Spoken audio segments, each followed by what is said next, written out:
Welcome back to my channel. So today's video is going to be all about developing your personal style. So this is another series in addition to my YouTube channel.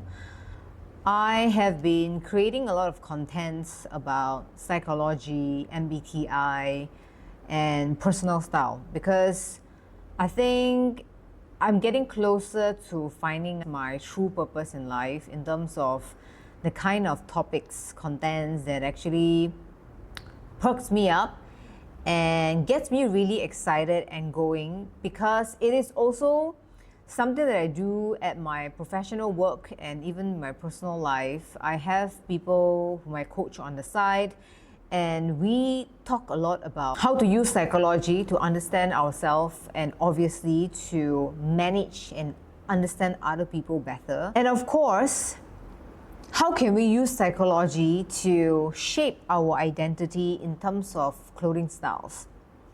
One of my video on TikTok went up there in terms of getting the traction, people finding the resonance with it, because in that video, I'll try to link it in a description box below. I spoke about the true essence of building personal style. There is a technique to it, and it is, why is it so bright? Okay, let's go back to it. So the video is about, in my perception, what is the true essence of developing your personal style, where it's not about trends, where we are getting fatigued with the fact that there are so many different trends out there that we're trying to chase and different kinds of inspiration. I'm a fan of Pinterest, but at the same time, I'm using it in a very strategic way.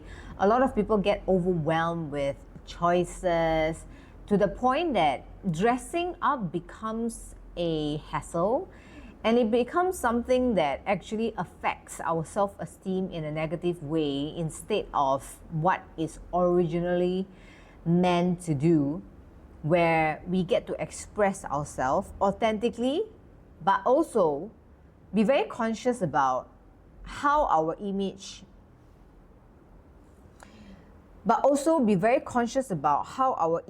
can shape the perception of ourselves. But more importantly, it's the psychological impact of how clothes can shape our identity, how the things that we wear has an effect on our perception of ourselves, our self-esteem, how we are going to behave unconsciously, subconsciously, and ultimately how people are going to feel and perceive us based on what we wear.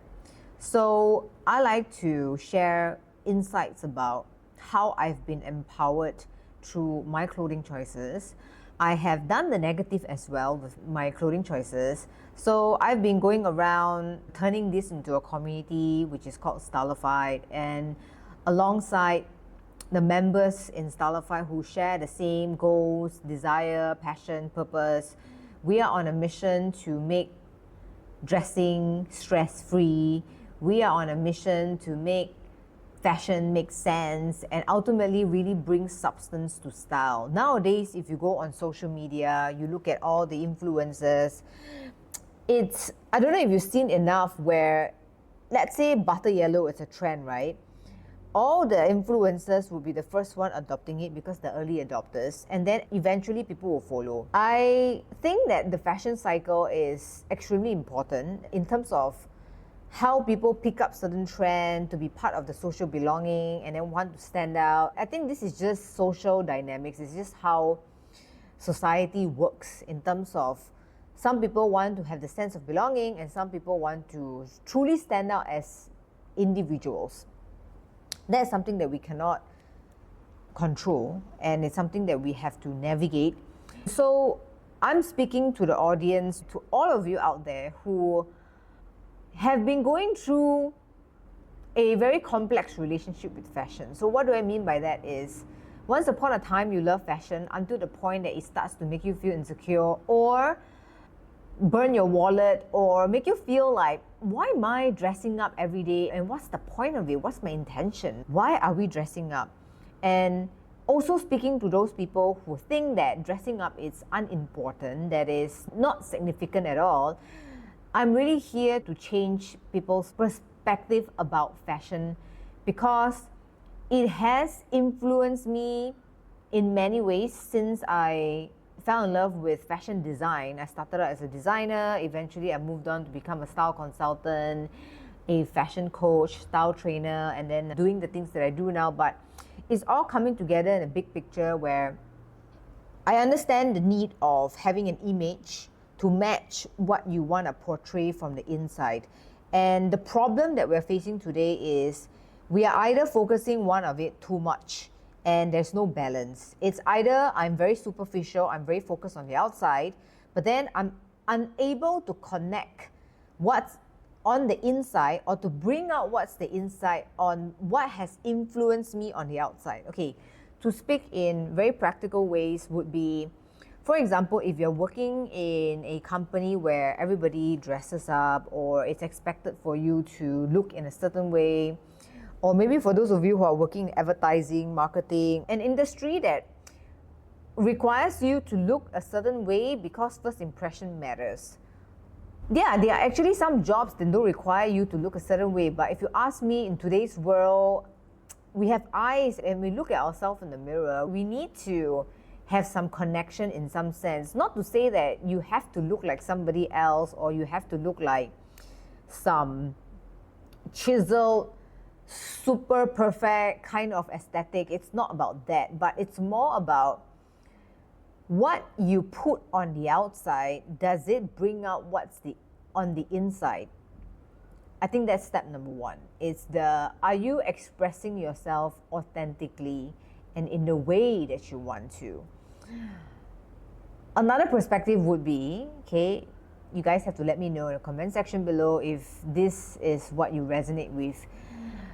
There are also people who are unaware of what impression or the image, the kind of cues, the kind of signals that they have through the way they do their hair, the way their makeup, their choice of colors, their favorite outfits, like what messaging is it conveying? Unfortunately, it's not something that we learn in school. It's not something that is being talked about a lot. I know a lot of great people out there who have inspired me to go very deep into this topic. That's why I ventured this all on my own and testing this out with hundreds of clients, maybe even thousands.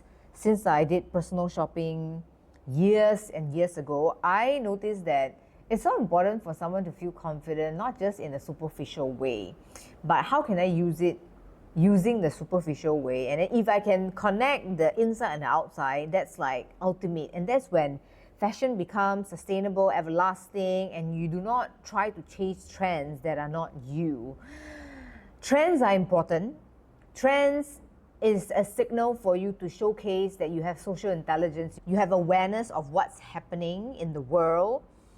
Obviously, being very much in season, especially if you're living in a country where, let's say, there are 4 seasons, there are certain rules. I don't like to use the word rule, but there are certain dress codes that are supposed to be respected because it was there in the first place for people to not look out of place. So I think fashion's functionality needs to be brought back into this world. That's why I'm doing this series. So I want to talk about the psychology of personal style, how clothes can shape your identity. This is going to be part 1. Did you know your outfit can change the way you feel about yourself, the way you act, and how others will treat you? Have you ever been in a situation where you rush to wear something that it's not thought out properly, and then halfway through the day you check yourself out in the mirror, or you happen to see yourself at the reflection, you feel like, oh, this is wrong, and then you don't really feel good about yourself, and then you start behaving in a very insecure way, and you hold back a lot of your expression because you just don't feel comfortable. Another example would be people who are very used to comfortable, practical clothes, and then they're being forced to wear things that is not them. They kind of dissociate themselves with it, and they will just have this like utter of, this is not me, this is not my ego. So we cannot deny the fact that as much as people see fashion as superficial, people judge you the way you look, obviously, we all do that. So let's just move past this stage and accept that this is reality. You are judged by your appearance.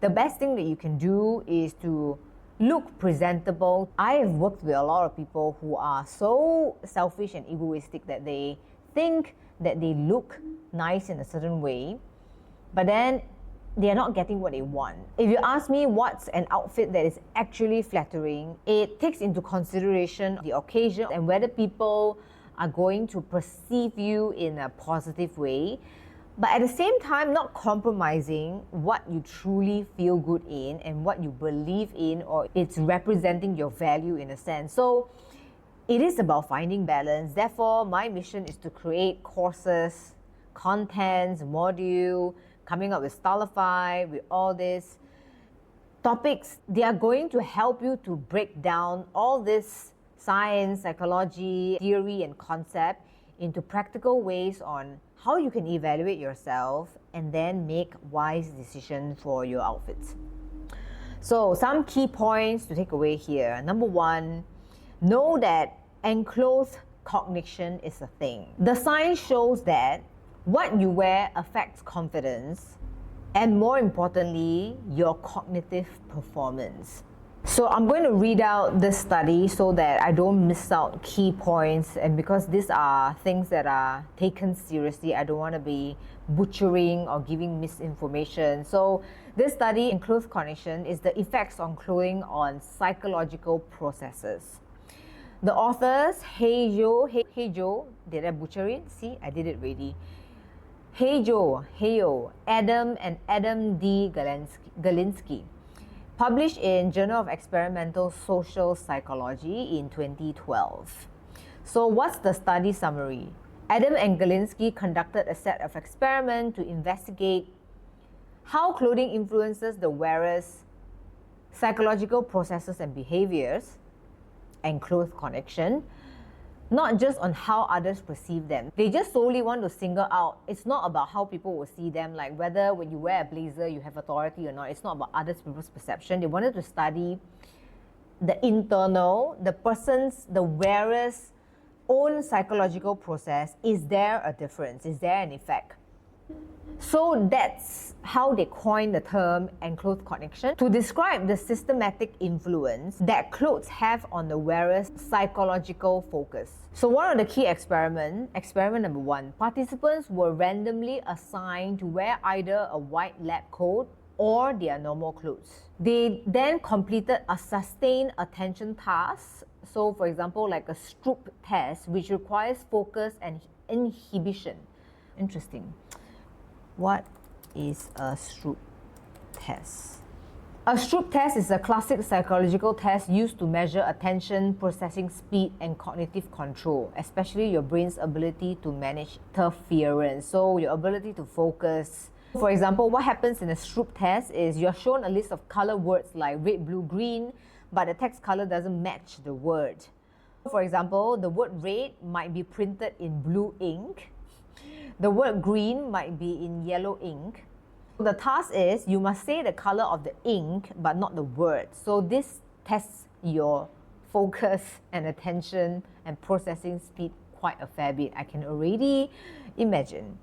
So the result, again, going back to the experiment, they were randomly assigned to wear white lab coat and those just wearing normal clothes. So I assume that those normal clothes could be something that is more casual or just not intentional. But the lab coat, the person is like, wow, I'm wearing a freaking lab coat. It's like I'm a scientist. It's a role that you put on. It's like you put on a hat to play a certain role. And I guess, obviously, the result, participants wearing the lab coat make significantly fewer errors and show higher attentional control. So this is something that I've applied for myself. Ever since I got to know about the power of enclothed connection, specifically in this manner, I told myself, like, you know what, I'm gonna try this out, because I've been a power dressing wearer for the longest time, edgy, rebellious, a little bit provocative, sexy. That's been my personal style as a whole, a bit Morticia Adam, femme fatale kind of vibe. I also know that it is extremely intimidating and it makes me behave in a way where like I'm just less approachable and I'm not as bubbly as I would be compared to if I'm wearing something a little bit more relaxed. So that is already a signal in a sense, but I noticed that during certain presentation, especially at my workplace right now, I have to play a certain role in the company where I cannot be too adventurous. I have to be quite analytical, quick at problem solving, and very attentive to certain things that I do, and I need to conduct myself in a more composed, coordinated, professional manner. And so I'm gonna admit and say that I'm not going to change my style completely just to play that part, because that is me completely foregoing my authentic self, my original personal style. So I try my best to start out with colors first. So for example, this gray jacket that I'm wearing, actually the first time that I wore it, it's not a jacket, sorry, it's actually a structured cardigan. The first time that I wore it, everybody was like, you have a corporate vibe, but it's not. Because I'll try to insert a photo somewhere on how I styled it. I found a way to style it that it's still me, but we know that color is more significant than the design or the style. No, usually people pay attention to color first, bonus tip for you.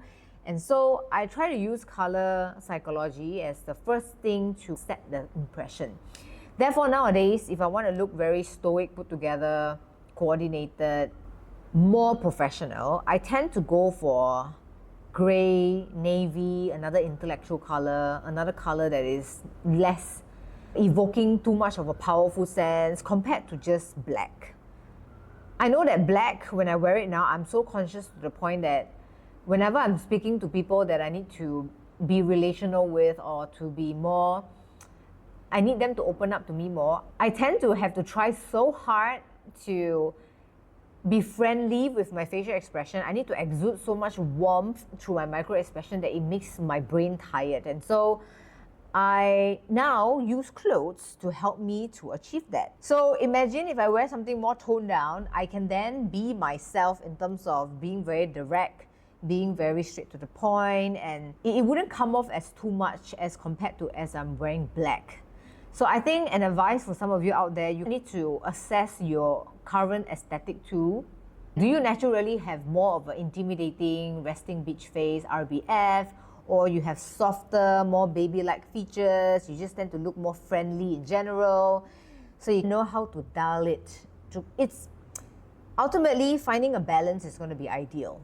So my first point is enclothed cognition is a real thing, and so I highly suggest that after today, try to ask yourself, what kind of messaging your clothes are sending out? What kind of colors do you dominantly have? Do you have more warm colors like pink, brown, red, yellow, more vibrant colors, so you exude more warmth?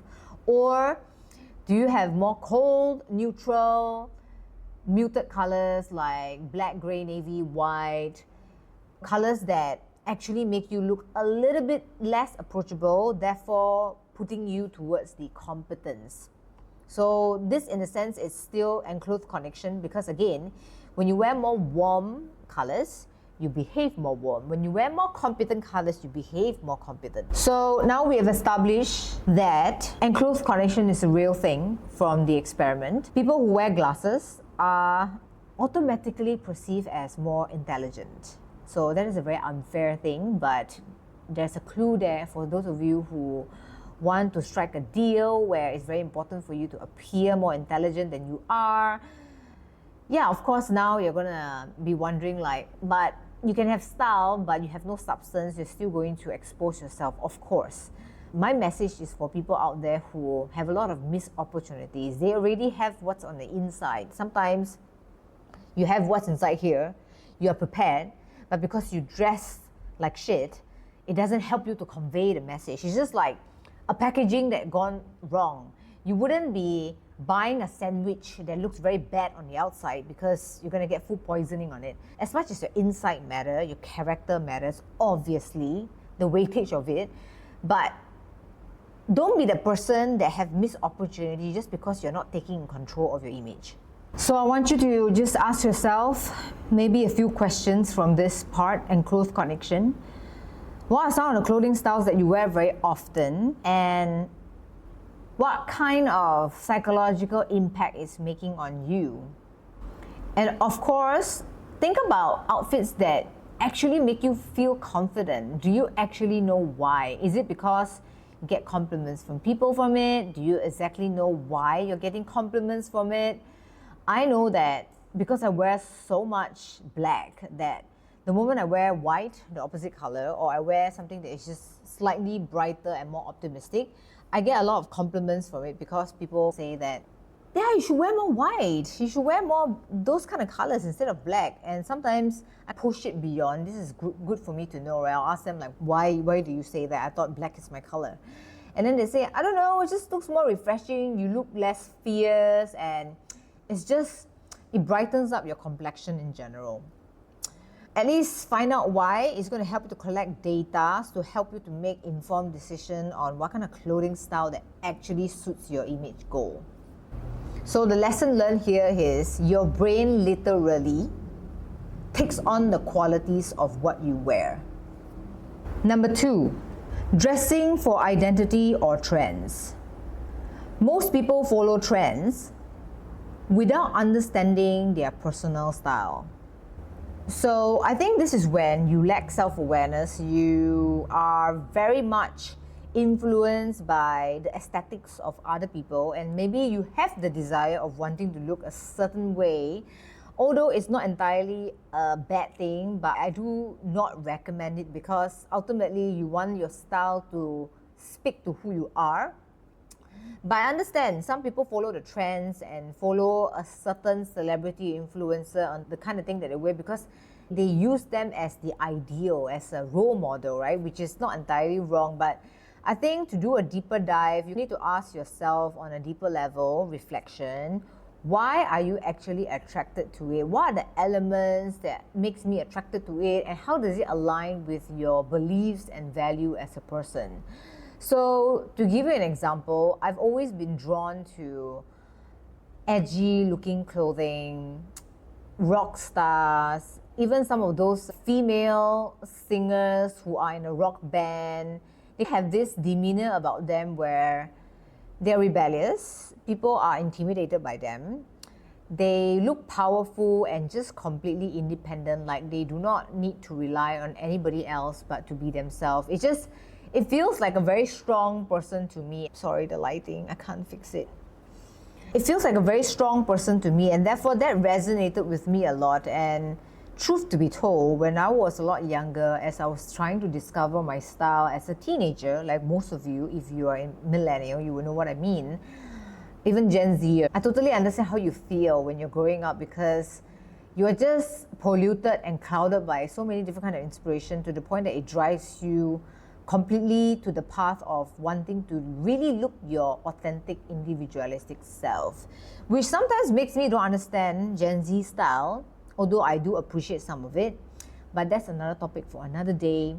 So going back to it, once upon a time, we all have an idol or an influencer, someone that we look up to, that we want to dress like them because we see the kind of personality traits that the person embodies that we want to also showcase. So it's an artful expression. It's where we use fashion to express ourselves. So in my head, I was like, oh, okay, having dark eye makeup is one of the ways that I can make myself look like that.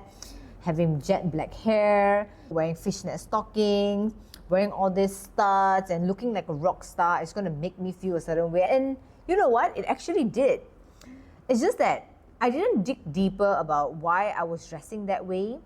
I think this is when you are becoming an adult, when you go through certain moments in your life, trying to discover yourself, getting lost with yourself. It's the forming of the ego. It becomes stronger and stronger in your 20s, up to your late 20s, 30s.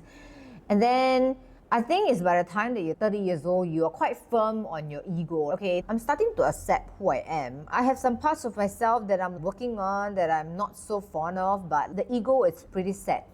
So I think for those of you who are very drawn to trends on TikTok and you find yourself scrolling through Pinterest, maybe ask yourself, are you fully aware of your personality traits? Who do you want to be? What kind of image you project to the world that you're going to be okay with for the next 5 years? What are those traits? And then link it to the clothing styles or the trend. So I've seen this trend. I think this is the Gen Z trend where you wear a lot of fitted t-shirt, fitted top with super baggy pants, showing a little bit of your midsection. That very like Y2K, year 2000 kind of style.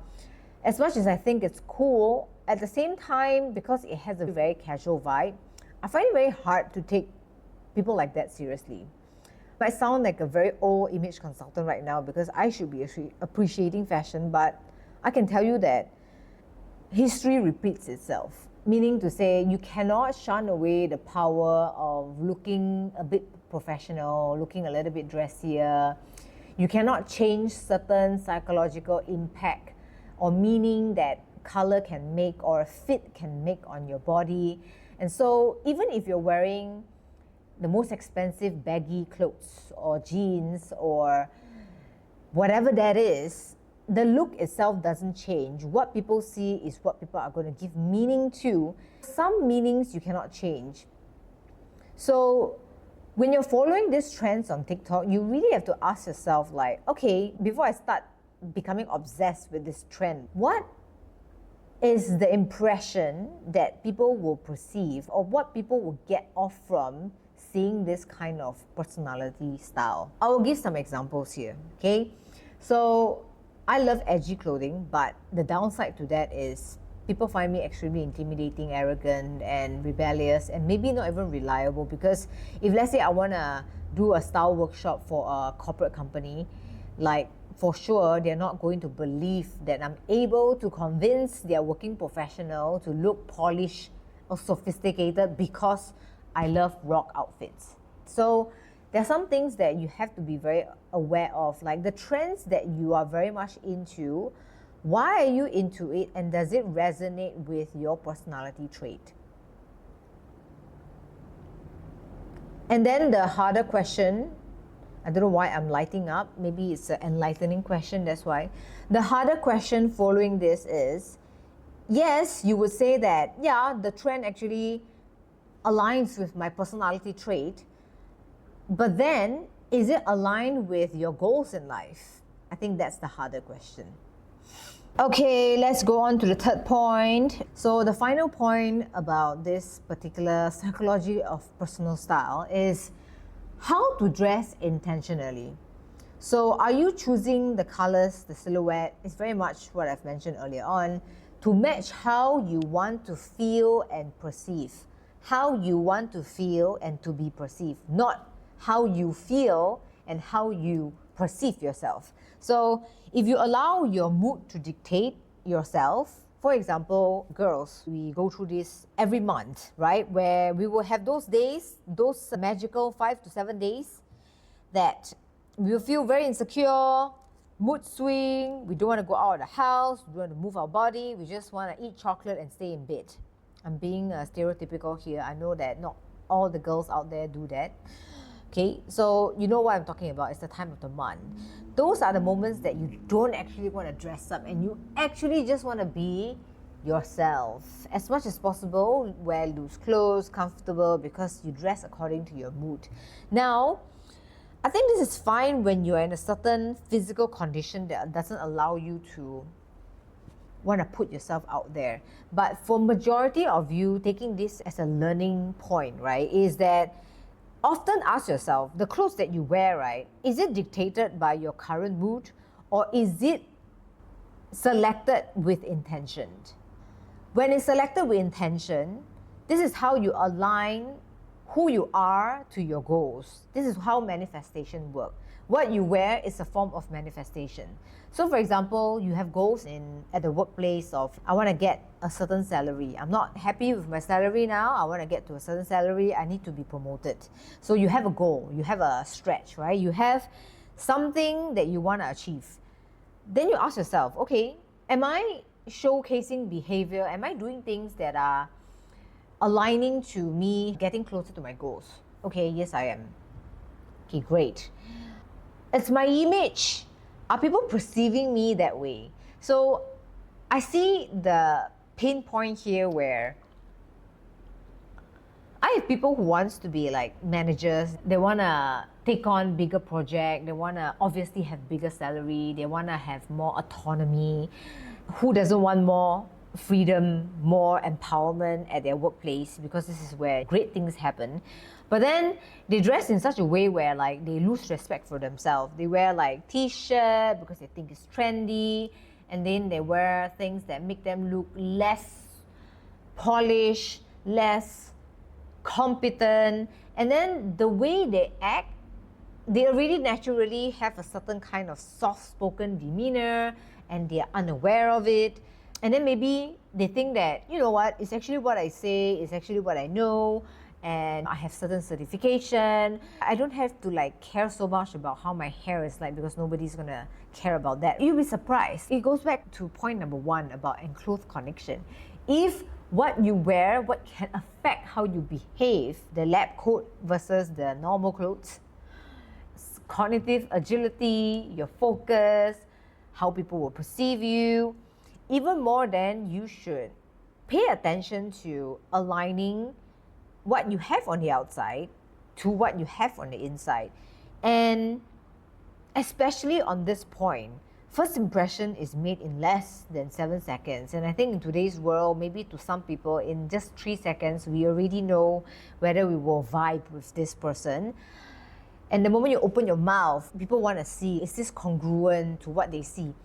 And so it is really way more important than what people think when it comes to fashion. So if you agree with me, comment power dressing below. And if you're ready to take control of your style, let me know if you resonate with this message, because this helps me a lot with the things that I'm putting out. I hope that this will give you a new perspective on how you can approach fashion. And for those people who judge you because why you have to dress up in a certain way and why you have to make me feel bad for not dressing a certain way, because those people cannot accept the fact that you are evolving yourself, that you are developing yourself. You publicize to the whole world that, you know, you are studying something. That's not something that we can wear on our sleeve. But when we put ourselves in a certain position, we take care of ourselves, this is a form of self-love. This is a form of taking control of your identity. Anyways, guys, I can go on and on about this, which is why it's going to be a series. I think there's going to be at least 5 or 10 videos, I hope, for this whole topic. Let me know what you think, and I'll see you in the next video. Thank you so much for watching.